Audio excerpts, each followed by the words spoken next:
तो देखिए वीरू, बहुत लोग ये सवाल पूछते हैं कि कौन से गैप अप चेस करने चाहिए, कौन से गैप अप आपको अवॉइड करने चाहिए। आप उन गैप अप्स को चेस करिए जिनमें या तो मैक्रो न्यूज़ हो या फिर ट्रेंड रिवर्सल हो।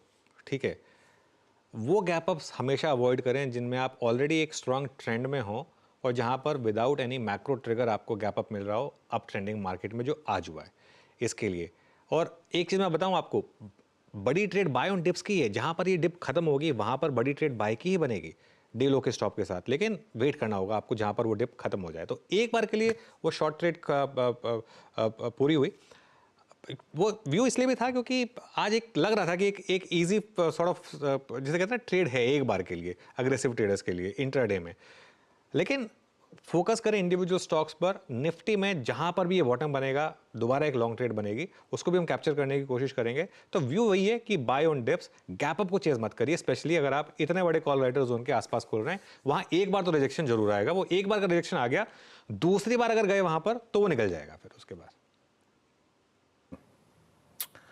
ओके, तो इंडेक्स पे आपको हल्की सी एक पिक्चर मिल चुकी होगी। एग्जैक्टली एक डिप आया, डिप, अच्छा dip arrest as of now. एक कैंडल जो सुबह से पहली ग्रीन बनी है वो है कल का जो लास्ट आधे घंटे का एवरेज प्राइस था उसका हाईएस्ट क्लस्टर। ओके, स्क्रीन पर क्या है जो आज स्ट्रेंथ दिखा रहा है अनुज? निफ्टी का एग्जैक्टली इनवर्स बिहेवियर है आज निफ्टी आईटी में, क्योंकि निफ्टी आईटी अनुज मेरे ख्याल से आज ये अपना 100 day exponential moving average strike करता हुआ बहुत नजदीक खड़े हैं हम अर्निंग सीजन के। बिल्कुल इनवर्स रिलेशन रहा है इसका पिछले 10 दिन में, अगर आप निफ्टी से देखें तो ये क्या पॉइंट है?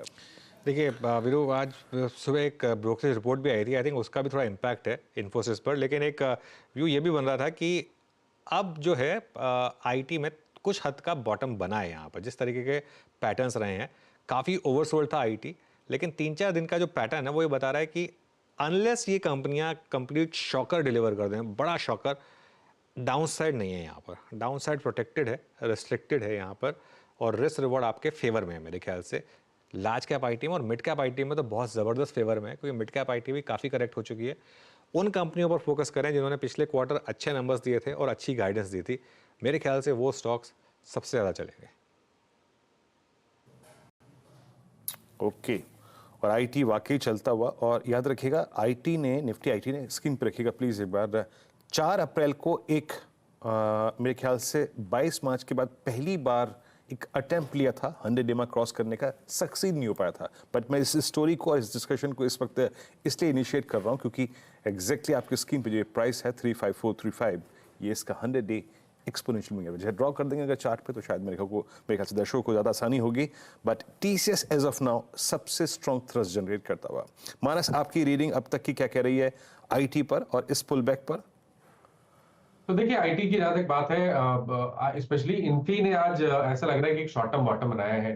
स्टॉक ने 10 डे मूविंग एवरेज को रीगेन किया है। तो मेरा समझना है जो आउट पर अंडर परफॉर्मेंस देखने को मिल रहा था इन्फी में, 1720 से लगातार लोअर टॉप लोअर बॉटम बन रहे थे, आई थिंक अब वो कहीं ना कहीं थमा है। एक मीनिंगफुल बाउंस बैक में जो गैप था अभी कुछ दिनों पहले, 10-12 दिन पहले 1545 के आसपास, उसको स्टॉक फिल करने की कोशिश करेगा आज। तो अगर ट्रेड लेना होगा आईटी में तो आई थिंक इन्फी एक बहुत ही बढ़िया पिक हो सकता है। करंट लेवल्स पे खरीदारी करिए, 1490 का स्टॉप लॉस लगाइए और 1545 के टारगेट सेट करिए। ओके, चलिए ये इस समय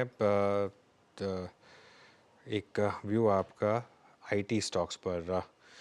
निफ्टी को देख के लग रहा है एक बार के लिए शायद वो डिप खत्म हुई हो, क्योंकि निफ्टी आईटी ने चलना शुरू किया है, वहाँ से एक थोड़ी सी हेल्प मिली। एक बार रिलायंस का भी चार्ट देख लेते हैं, क्या रिलायंस कुछ हेल्प करने की कोशिश कर रहा है। वोल्टास में कल बड़े मूव्स थे कल, लेकिन टुवर्ड्स मतलब हायर लेवल से थोड़ा करेक्ट हुआ था स्टॉक, अब थोड़े से मोमेंटम आ रहे हैं। कॉनकोर हमारे बिग स्टॉक्स में था आज, कॉनकोर में अच्छे मूव्स हैं। अच्छा, वो गोदरेज प्रॉपर्टीज़ के बाद अब ओवरऑल रियल्टी ने भी चलना शुरू किया। ओवरऑल रियल्टी का एक बार ज़रा चार्ट लेकर आइए स्क्रीन पर। ये देखिए ओवरऑल रियल्टी इस समय एक अच्छे मूव्स दे रहा है। शिवांगी, आपने गोदरेज प्रॉपर्टीज़ पिक किया था, ओवरऑल पर कोई व्यू आपका?